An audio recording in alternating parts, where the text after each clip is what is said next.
Good morning. Thanks for tuning in today. Josh Gadbois here with RenoVista. You know me by now.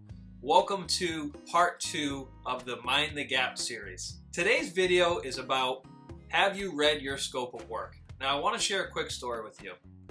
We were remodeling a basement last year in Millbury, Massachusetts, and we had a client, amazing client, wonderful to work with. Let's say about 5-6 weeks into the job, we got up to where we potentially had to replace some windows in the basement. Now this wasn't on our scope, it wasn't on our estimate, but the client was not happy with us. Why? Because they expected or assumed that we accounted for those windows, and they unfortunately didn't read that part of the estimate of the scope of work, that there was no window work, because windows are not cheap at times, and when you're putting windows in a basement or even in an opening that maybe there aren't any, it's not a cheap process. So do me a favor, read your scope of work.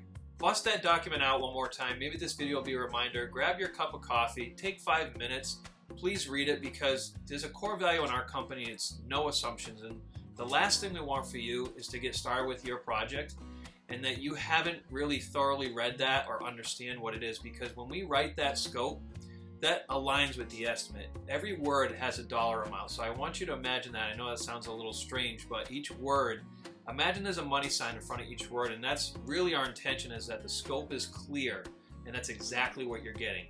So if it's not on there or it's not listed, know you're not getting it. Let's have a conversation about it. Maybe it's something in passing that was missed. There's so many conversations that happen when a job is started, and we want to make sure that it's addressed. So in the next video, we'll be talking about change orders. Maybe it's something we need to talk about.